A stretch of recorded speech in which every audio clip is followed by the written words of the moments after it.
Hey Flosstube, welcome to Creative Whim Studio. Today is a special edition. I recorded myself yesterday, which was Monday, November 11th, 2019, Veterans Day. I want to first say God bless all veterans. Thank you so much for your service, and we owe you everything. It was snowy. It snowed. I got up at 5 o'clock in the morning. It snowed all day and most of last night. We probably got 8 inches, 6 to 8 inches of snow. I have shoveled more than I ever have because, I'll get into that on my regular Flosstube video, but the snow is beautiful, but you know, it's way too early in November to get snow. This is ridiculous. Supposedly here in Michigan, we're supposed to get hammered all winter long and even snow into April and probably May. I don't know. Farmer's Almanac, and hey, my priest mentioned it at Sunday Mass, so you know, he's got a direct connection, so it's probably true. But I wanted to do a speed punching video. It was a total pain in the you-know-what. I had to have my punch needle. I normally punch it in my lap, but I had to have it suspended on something so I could have a camera underneath and a camera over the top of it, because I wanted to film the finished side and I wanted to film the side I was working on and then mesh them into one video. So, and the lighting was bad because it snowed all day, so it was cloudy, and then it got dark like at 3 in the afternoon. So the lighting was an issue at first, but I got that worked out. So when this video starts for the speed punching, be patient, the lighting gets better. But the problems I ran into was this. When I'm working on my punch needle, and the reason I'm starting out mentioning this in the video is because if you are a beginner, I don't want you to think the way I was punching is the right way to punch, if that makes any sense at all. To learn the right way to punch, on my YouTube channel, I have 2 live videos showing myself punching, and I'm explaining it as I go. That is how you should punch. But because I had to keep this in one direction, I had to like stand up and move around, and the easels were in the way, or the tripods were in the way. It was very difficult. My back hurt. It was very uncomfortable. Let's just put it that way. So I will probably never do this again. Do the, speed punching, unless I just did the speed punching from over top, where I can sit comfortably in my chair and be able to turn my piece that I'm working on, because that's what you do. You turn your piece, not your needle. You're not supposed to like punch and just go all the way around, because your loops can get intertwined and they get messed up in different heights and all that. So I just wanted to preface it with that. What else did I want to mention? So this took me approximately 2 hours to punch. I had a really difficult time because I forgot to bring my second battery for my camera up to the house. So and the one I had with me was not fully charged. And anyways, I had to keep stopping because my battery kept dying, and I had to put it on the charger, and I'd get antsy and it wasn't fully charged, and I would take it off and I would film some more and then it would go out. It was just a nightmare. But I pieced it together so that all of that you won't witness. Also, it took me about 2 hours to do, but I cut out all the time where I'm threading the needle, because otherwise you're just sitting there, nothing's going on. So I edited all the threading of the needle out, so all you see is the punching going on. But I wanted for a long time to film it on the finished side, film it from underneath as I'm working, because I wanted to see how that would look. So I hope you enjoy it. The thing I didn't like about it, and I didn't think about before I started, is the fact that as you're punching, the fabric is kind of bouncing along with what you're doing. It kind of bounces a bit.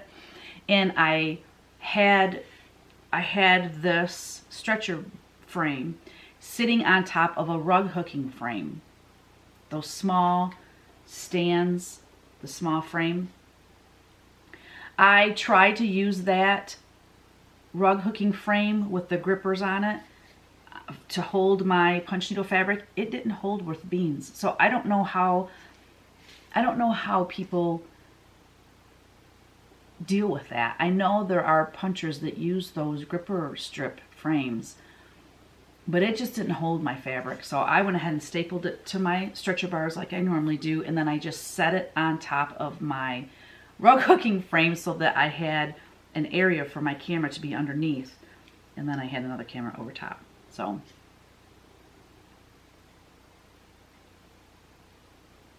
where was I going with that? I don't know.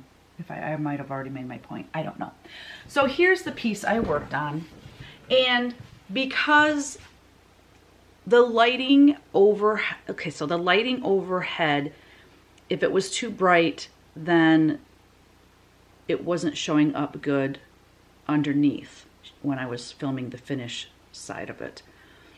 So I had a hard time seeing, y'all. I mean, I really struggled. So this is not my best work. Like I said, it was uncomfortable. I had to get up and like kind of stand and hunch over and work around some of the little motifs like the stars and the swirls and the arms.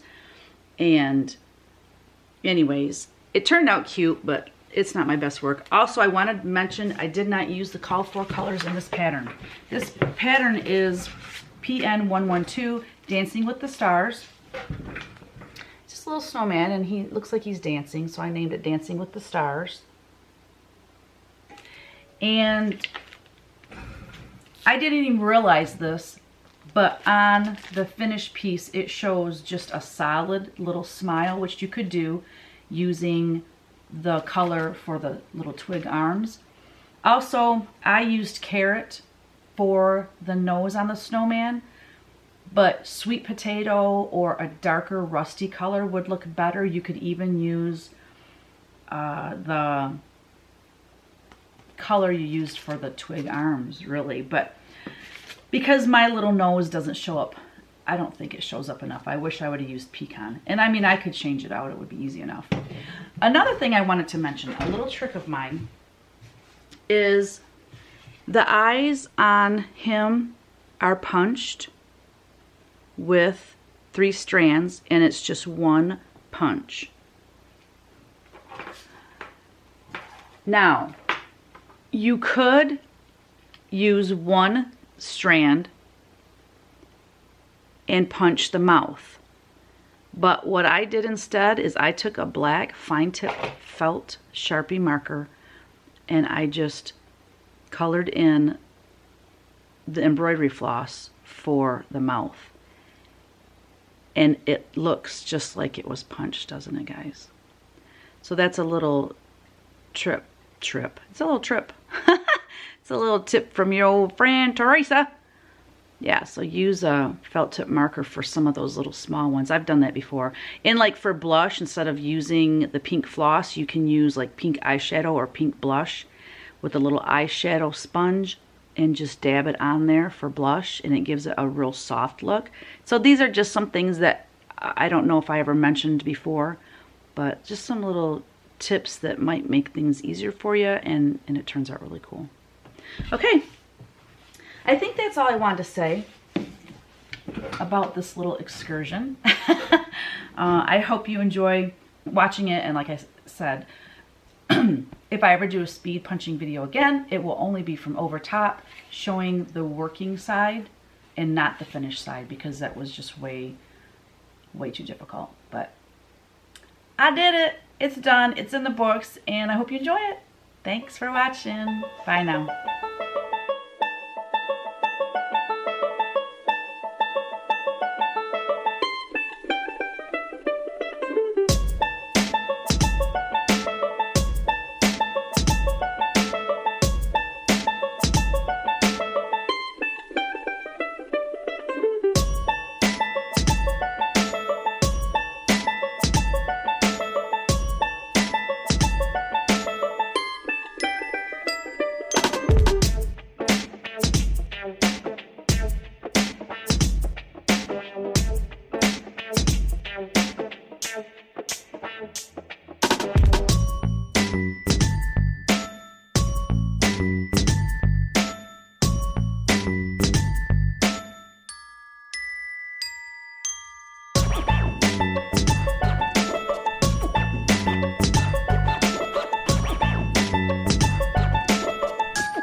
Bye.